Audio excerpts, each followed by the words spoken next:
let's listen to this. There is a story out of Boston. A new African-American professor at Boston University, who's, I guess, headed to BU, has apparently written some inflammatory tweets. This is according to Fox News. They were all there on that show Outnumbered. And yes, you knew we would have to play this because Scotty B is sitting there in the middle of the crew. He's the one who's outnumbered.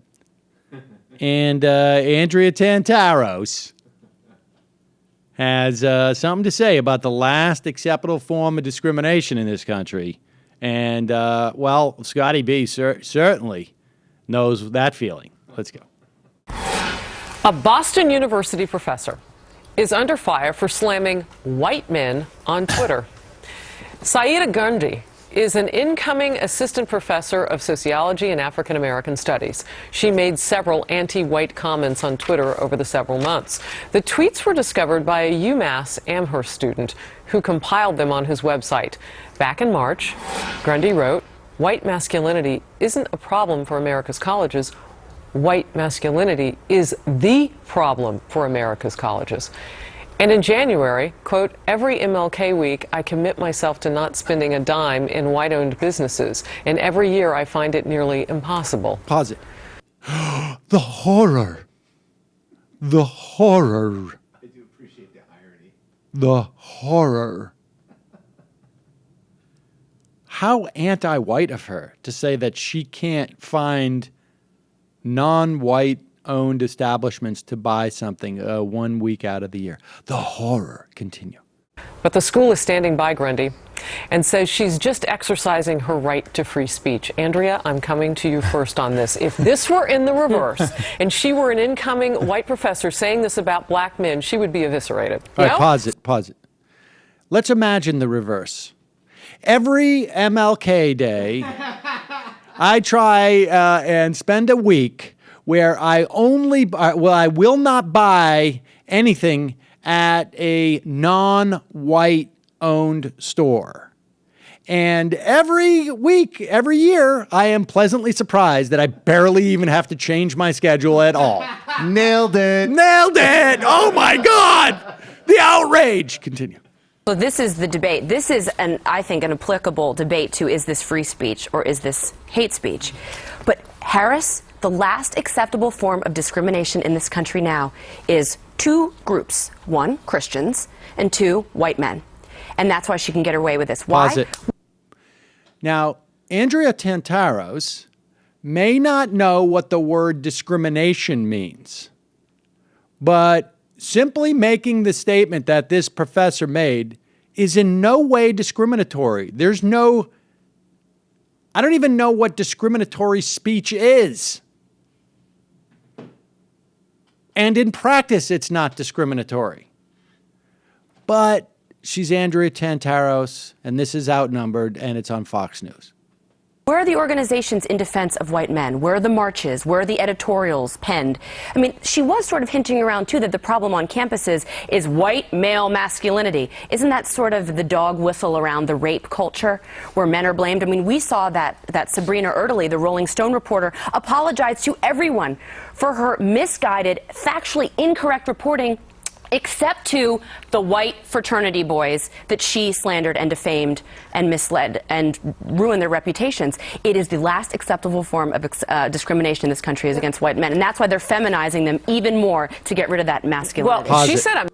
Now, I can think of at least one group that marches in defense of white people. They're called the KKK. I would also think of another organization that marches in defense, or not marches, but certainly pontificates in defense. And in fact, Andrea Tantaros is sitting in the set of their organization right now. It's called Fox News. But the feminization that's going on with these frat boys is really unbelievable. Do you guys want to just circle around the keg and just talk about how we felt about, because I know the planning process for the blowout party and the wet T-shirt contest. There was a lot of opinions, and a lot of things were said. Well, and I just think know how that they're- everybody needs to air their feelings out. Do you know how they're feminizing all these fraternities? They're now making them refer to themselves as sororities. All right, but wait, Sorority it doesn't meeting comes end. to order. Doesn't end there. Tantaros is not the only one who feels this oppression. Scotty B is sitting right there. Now, this is a guy who has been discriminated against not once, but twice by women, by people voting for a woman over him for the U.S. Senate in 2 different states. And he was not protected by this discriminatory practice of people voting for a woman to be senator over him twice. Continue.